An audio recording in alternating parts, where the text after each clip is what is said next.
Okay, today we'll see the most dangerous females gangsters in the world. Often, when it comes to headers of criminal groups of unpleasant and even dangerous man in a suit usually comes to mind, but who would have thought that quite often gang organizers are someone's mothers and wives? Here we will introduce you 10 women who have achieved considerable success in this field. Number 10, Claudia Ochoa Felix. Claudia Ochoa Felix is a widely known woman in certain circles as Kim Kardashian of organized crimes. The nickname she got thanks to her image, which she follows on Instagram in 2014. Some media reported that she becomes the new head of Mexican gang of Los Antrax, involved in a mass of cold-blood killing. Felix received this post from her boyfriend. The leader of this group was arrested.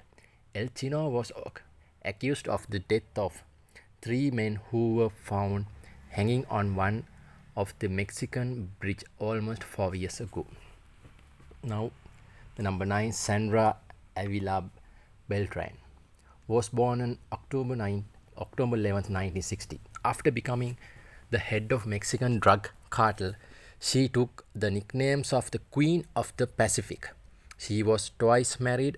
Both her husbands were policemen who left work in order to tackle the drug business. Both were killed by hired assassins. Beltran was smart and never let evidence pointing to her involvement. Only in 2002, when his son was kidnapped with ransom requirements of $5 million, the police began a separate investigation. In 2007, she was charged with involvement in organized crimes and drug trafficking.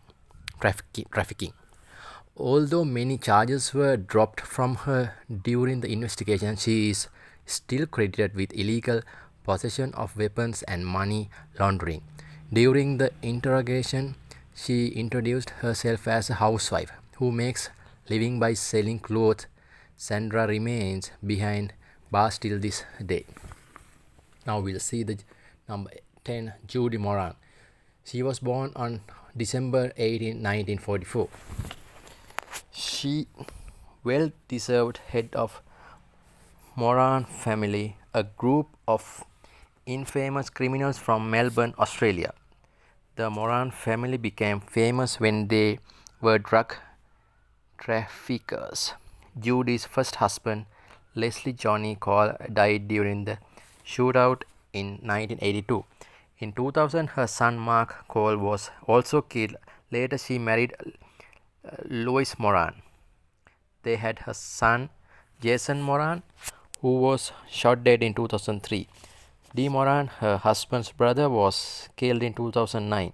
Then Judy herself and her three accomplices were arrested.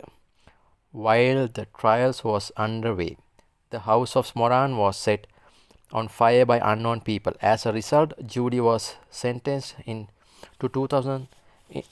26 years in prison. Now let's see the number 7, Thelma Wright.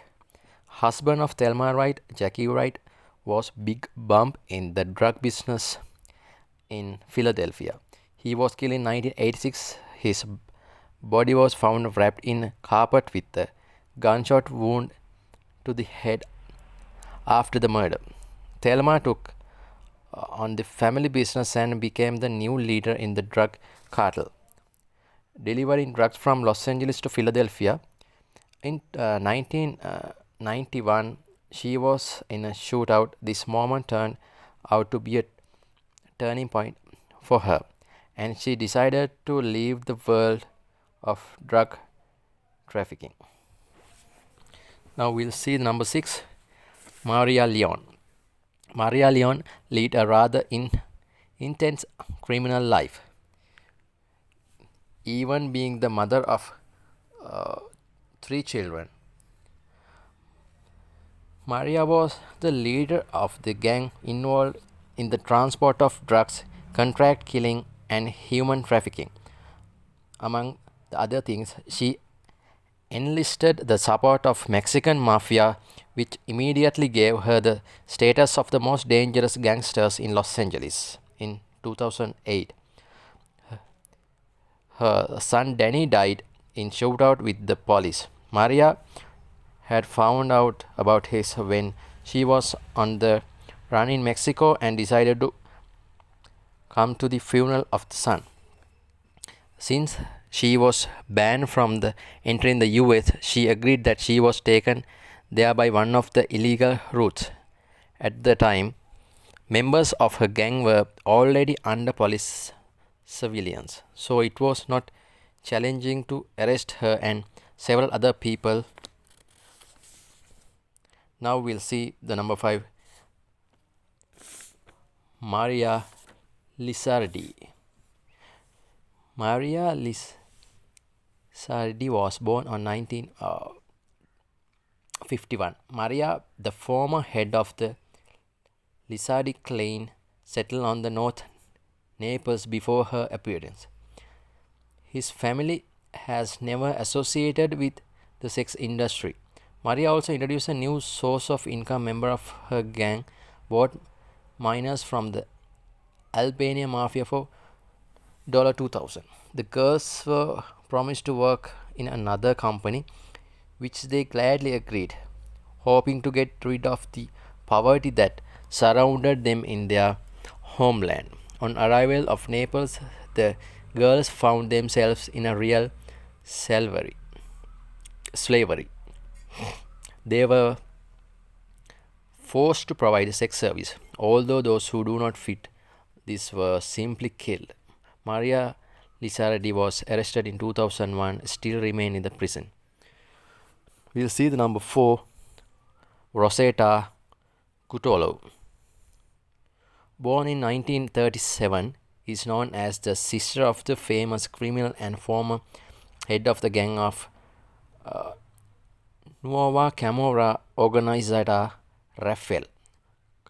Since her brother spent most of his time behind bars, she was the only person whom could pass on further instructions for managing his business. After a while, she became actual boss in her gang. As its residence, Rosetta chose in the 16th century place of Castello Mediceo. The accommodate 365 rooms, tennis courts, and the swimming pool in the early 80s.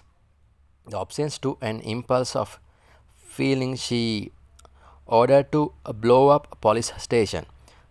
This resulted in the subsequent rout of her castle, and woman herself spent the next 10 years on run in 1993. She surrendered to the police, explaining that she was tired of being on the run. We'll see the number 3, Jamaica Thompson. Jamaica Thompson, a nickname Queen Pin, came to the world crime from the extremely poor environment, which made her go to anything, just never feel any more need. Together with her husband, Anthony Mosley, she began to sell crack in vast quantities. Soon, the pair acquired one of the largest drug trafficking networks in Los Angeles in 1980. A few years later, Jacker's husband was shot, but she continued his business. The new leader handed it over to the police. Then the woman had to start running. 5 long years later, she returned to Los Angeles, where she was arrested and sent to high security prison for 15 years. Now the number 2, Rafaela di Alerio. The godmother Raffaello, also known as the Big Kitten, after her husband Nicola Pianes was killed, became the new boss in the Naples Camorra. She was arrested in 2012 along with another 65 suspects during one of the raids committed by the Italian military. More than $10 million was found in the cash. According to some assumptions, her gang was responsible for more than 4,000 murders in the last 30 years. Her track record included extortion, money laundering, counterfeiting, robbery, illegal possession of weapons, and drug trafficking. Now we'll see the number one, the last gangster, Anna Gristina. In September 2012, the headlines of all major media was full of the name of Anna Gristina when she was arrested as head of organized criminal group that was engaged in human trafficking. During trials, she tried to deny her guilty, stating that she was the charge of the only dating service and not brothel at all. Then she gave testimony in the guilty plea program. She was sentenced to 6 months in prison and 5 years of probation. As it turned out, she managed to earn more than $10 million. Thank you. I will become a new video in very soon and hope you will subscribe my channel. Thank you.